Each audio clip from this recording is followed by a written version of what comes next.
16ই November 2024 পূর্বস্থলীর Kartik Puja. Puja season officially and এই কার্তিক পুজোকে দিয়েই। এবছর কার্তিক পুজো কাটালাম এই পূর্বস্থলীতেই। এলাকার গ্রামবাসীরা এই একটিমাত্র পুজো জাঁকজমক করে অনুষ্ঠান করে 2 দিন ধরে ভীষণ উৎসবে ভাসে। কাটোয়া শহর গড়ে উঠেছিল ভাগীরথীর একদম পাশেই। সেই সময় বাণিজ্য চলত নদীপথেই। কলকাতা সহ বিভিন্ন জেলার বাবুদের আনাগোনা লেগেই থাকতো এই শহরে, আর তাদের জন্যই গড়ে ওঠে পতিতপল্লী। শোনা যায় পুত্র লাভের আশায় এই 12 বনিতারাই করতো কার্তিক পুজো। পুজো তারা করলেও অর্থের যোগান দিত কিন্তু বাবুরা। বাবুদের প্রতিপত্তি জাহির করার জন্য লেগে থাকতো প্রতিযোগিতা। ঢাক ঢোল আলো নিয়ে রাস্তায় বার হতো জৌলুস। রাস্তার এই জৌলুস নিয়ে বাবুদের লেঠেলদের মধ্যে লড়াই পর্যন্ত শুরু হয়ে যেত, যারই নাম হলো কার্তিকের লড়াই। সেই বাবুরা এখন আর না থাকলেও কার্তিক পুজোর চমক বেড়েছে বই কমেনি কিন্তু। এই থেকেই কাটোয়ার পার্শ্ববর্তী পূর্বস্থলীতেও অনুষ্ঠিত হয় কার্তিক পুজো, যার বিশেষ বৈশিষ্ট্য হলো বিভিন্ন মণ্ডপে বিভিন্ন দেবদেবীর পুজো। এইবারে দেখা যাক 2024 সালে কেমন হয় এই কার্তিক পুজো। প্রথমে গেলাম কৈবত্যপাড়ার মহিষমর্দিনী। দেবী দুর্গা মহিষাসুর বধ করার জন্য মহিষমর্দিনী বলা হয়। ঠিক কতটা উচ্চতা বলতে পারি না, কিন্তু নিঃসন্দেহে দোতলার থেকে বেশি এই প্রতিমা। দুপাশে জয়া ও বিজয়া। এর পাশেই রয়েছে সংস্কৃতি সংঘের পূজা। এবারে থিম বর্ণ পরিচয়। ভিতরে পার্বতীর সাথে বিরাজমান শিব, সাথে কার্তিক গণেশ।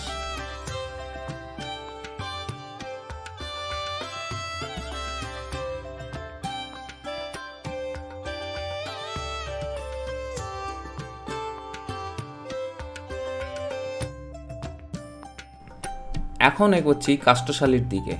এবার যেটা পড়লো সেটা হলো ধারাপাড়ার বালক কার্তিক। এটা সাধারণত ন্যাংটা কার্তিক নামেই পরিচিত।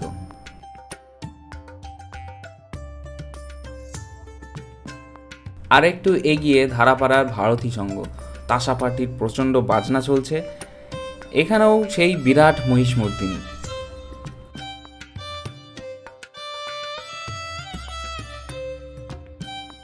মায়ের প্রসাদ বিতরণ চলছে, আর পথ চলতি সকলেই সেই প্রসাদ মাথায় ঠেকিয়ে গ্রহণ করছে।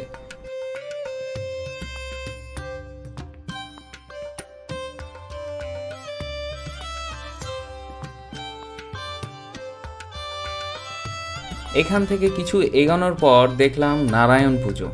বিষ্ণুর এক হাতে চক্র আর এক হাতে শঙ্খ নিয়ে স্বয়ং দণ্ডায়মান, নিচে করজোড়ে বাহন গরুর।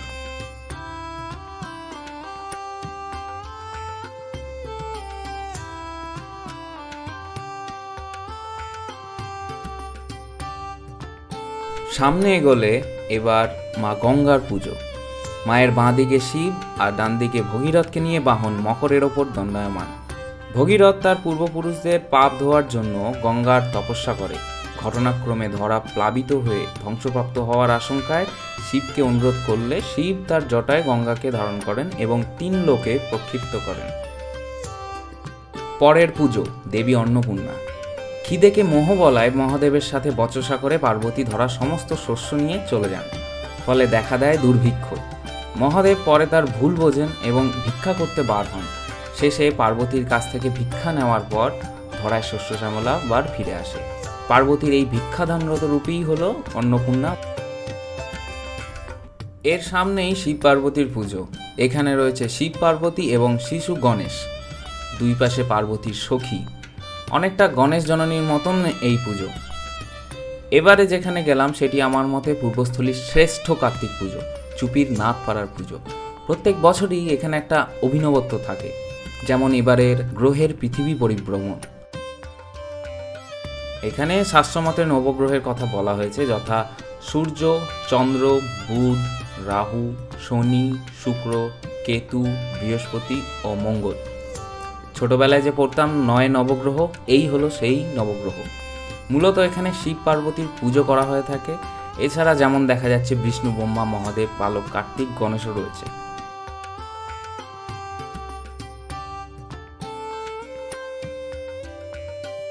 কাষ্ঠশালী যেতে মেন রোডের ডান দিকে সরু রাস্তায় একটু এগিয়ে এই মণ্ডপ।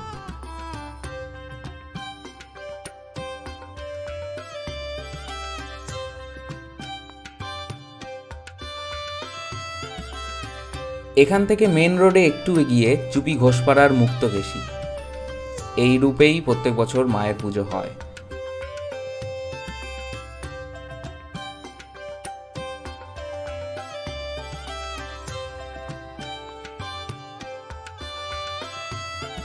এবারে সোজা চুপির মাঠ, এখানে পুজো ভারত মাতা। এক পাশে ইংরেজদের অত্যাচার ও অন্য পাশে সুভাষ বসু।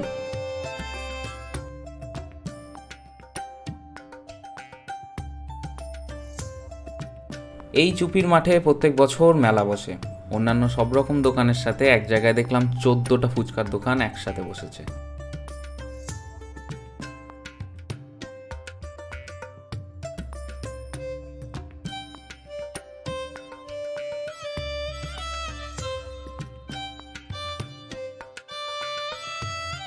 এখানে আরও একটা শিব পার্বতী, এক পাশে নন্দী আর এক পাশে শেয়াল, পেছনে মহাদেবের ষাঁড় বা নন্দী। মহাদেব নন্দীকে ষাঁড় রূপ দান করেন এবং তাকে বাহন রূপে গ্রহণ করেন। এবার প্রায় কাষ্ঠশালী ঢুকে গেছি। এখানে মা কালীর পুজো হয়। ছবির মতন এমন সাজসজ্জায় দেখা যাচ্ছে শ্রীরামকৃষ্ণকে করজোড়ে মায়ের সামনে, ডান দিকে সখীর সাথে কৃষ্ণ, বাম দিকে শিবের জটায় গঙ্গা ধারণের পট।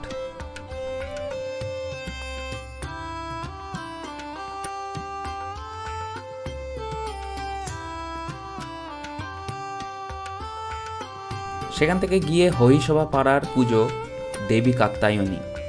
দেবতাদের ক্রোধ থেকে জন্ম নেওয়া কাত্যায়নী দুর্গার আরেকটি রূপ, যিনি মহিষাসুর বধ করেন। তারপর থেকে তাকে মহিষাসুর মর্দিনী বলা হয়।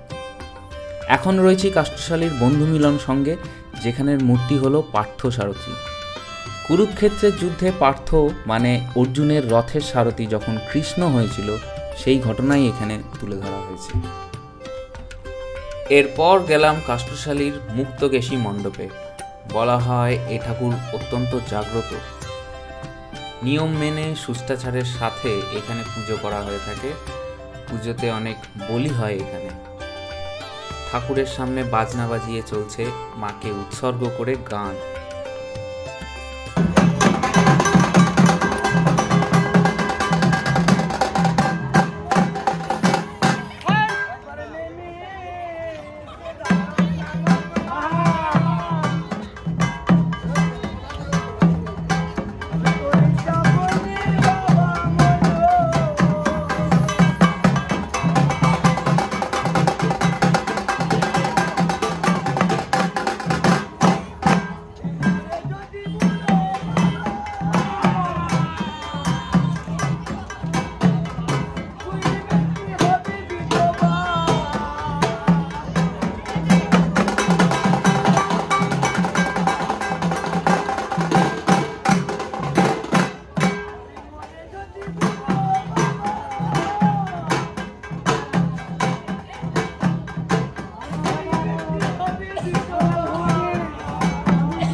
এখান থেকে আরও এগিয়ে কাষ্ঠশালী দাসপাড়া, কার্তিক পুজো উপলক্ষে এখানেও হয় কালীমাতা পূজা।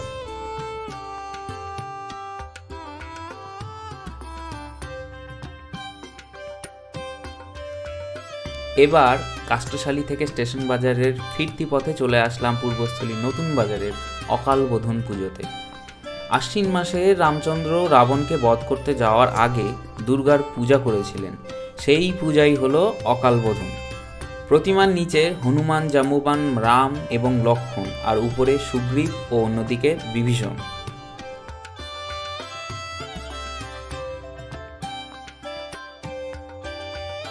এরপর আরও একটু ভেতরের দিকে গিয়ে আরেকটি অন্নপূর্ণা প্রতিমা, আর তারপর জোড়াবাগ গৌরাঙ্গিনী মা।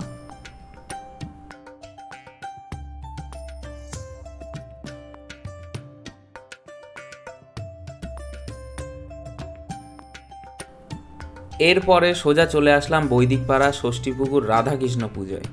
অভিনব এই প্রতিমা প্রত্যেক বছর এই পুকুরের ওপরেই রাখা হয়।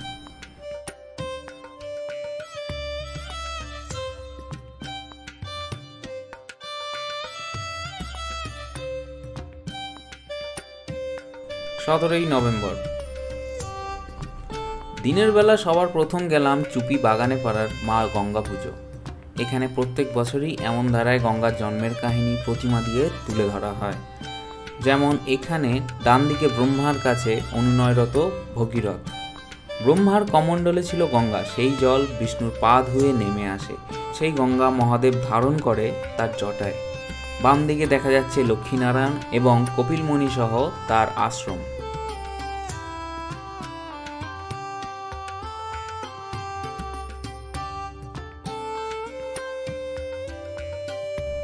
তারপর চলে গেলাম সাজিয়ারার পাশের গ্রাম কুঠুরিয়াতে।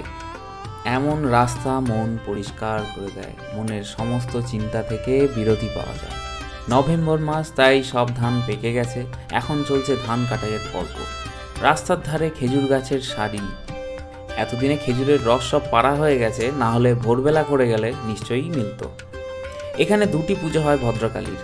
ভদ্রকালী আসলে দুর্গার রূপ, ফলে পুজো হয় দুর্গার ধ্যানে। মর্তে আসার আগে রামচন্দ্রের অনুরোধে তিনি কোমল ভদ্ররূপ ধারণ করেন বলে নাম ভদ্রকালী। কথিত আছে কুম্ভকর্ণ বধের পর রাবণ রামচন্দ্র বধের জন্য তার এক ভাই মহিরাবণকে পাঠান। মায়াবী মহিরাবণ কৌশলে রাম লক্ষ্মণকে বন্দী করেন এবং পাতালে নিয়ে যান। পাতালবাসী ভদ্রকালীর উপাসক মহিরাবণ ঠিক করেন রাম লক্ষ্মণকে ইষ্টদেবীর সামনে বলি দেবেন। প্রভুর বিপদ আশঙ্কা করে হনুমান মাছির ছদ্মবেশে পাতালে পৌঁছে যান। আয়োজন দেখে হনুমান রামকে ইঙ্গিতে জানান তাকে যখন মহিরাবণ দেবী প্রতিমা প্রণাম করতে বলবেন তখনই তাকে বলি দেওয়া হবে। অতএব রাম যেন বলেন তিনি রাজার ছেলে, প্রণাম করতে জানেন না।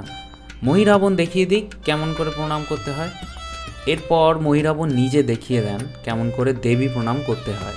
তখনই হনুমান স্বরূপ ধরে ভদ্রকালীর হাতে খড়গ কেড়ে নিয়ে মহিরাবণের শিরচ্ছেদ করেন। এরপরে রাম লক্ষ্মণ যখন চলে আসছেন তখন স্বয়ং ভদ্রকালী বলেন মহিরাবণের মৃত্যুর পর এই পাতালে আমার পুজো কে করবে। তখন রামচন্দ্রের কথা মতো হনুমান কাঁধে করে রাম লক্ষ্মণ এবং দেবী ভদ্রকালীকে পাতাল থেকে মর্তে নিয়ে আসেন। এরপর এখান থেকে ফিরে চলে আসলাম আবার কাষ্ঠশালী বোম কার্তিক। কার্তিক পূজায় অন্যান্য জায়গায় বিভিন্ন দেবদেবীর পূজা আমরা দেখলাম, কিন্তু কাষ্ঠশালীর এই বোম কার্তিকই বোধহয় একমাত্র যেখানে এককভাবে কার্তিককে এত বড় এবং সুন্দর প্রতিমা করে পুজো করা হয়।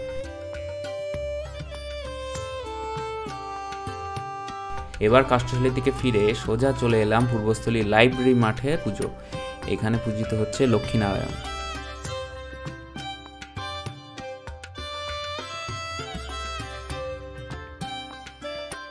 সেখান থেকে চলে গেলাম রেল লাইন ক্রস করে পলাশপুলি রাম রাবণের যুদ্ধে।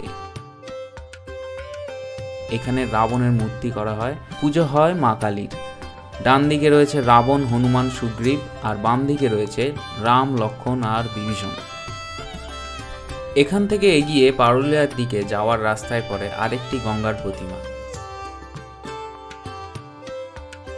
তারপর আরেকটি অন্নপূর্ণা প্রতিমা। সেখান থেকে আরেকটু এগিয়ে বিষ্ণুর অনন্ত শয্যা, যেখানের প্রতিমা ক্ষীরোদসাগরে কুণ্ডলীকৃত শেষ নাগের উপরে নিদ্রারত বিষ্ণু এবং তার পদসেবারত সহধর্মিণী লক্ষ্মী। বিষ্ণুর নাভি থেকে সৃষ্টি হয়েছে সৃষ্টির প্রতীক নাভিপদ্ম, যার উপর ব্রহ্মা বিরাজমান। পূর্বস্থলীর কার্তিক পুজোয় দুটো পুজো সবচেয়ে জনপ্রিয়, একটা থানার মাঠের পুজো আর একটা ব্যাংকাটা মাঠের পুজো। চুপির মাঠের মেলা সহ এই দুটো মাঠ নিয়ে মোট 3টে মেলা বসে। এর মধ্যে এখন রয়েছি পূর্বস্থলী থানার মাঠের পুজোতে। দিনের বেলা হওয়ার দরুন বেশিরভাগ দোকানপাট এখন বন্ধ, জনসমুদ্র দেখা যায় রাতের বেলায়। এখানে হয় মহাদেবের পুজো।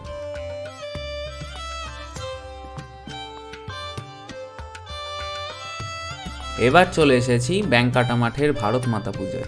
এখানেও মেলা বসে, বিভিন্ন জায়গা থেকে বিভিন্ন শিল্পীরা আসেন, মঞ্চে চলে নাচ গান।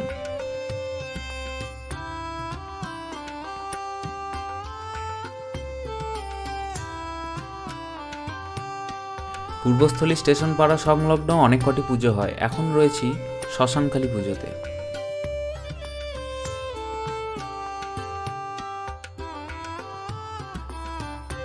এটা মা সন্তোষীর পুজো।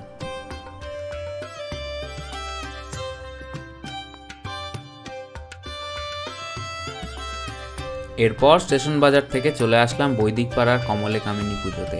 বাংলাতে কমলে কামিনীর পূজা বণিক সম্প্রদায়রা করত। এর দুই পাশে থাকে দুই হাতি।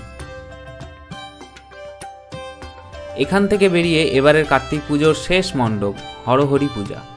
হরহরি সৃষ্টি ও ধ্বংসের ভারসাম্যের প্রতীক, যেখানে মূর্তির অর্ধেক শিব অর্ধেক নারায়ণ, নারায়ণের পাশে গরুড় আর শিবের পাশে নন্দী।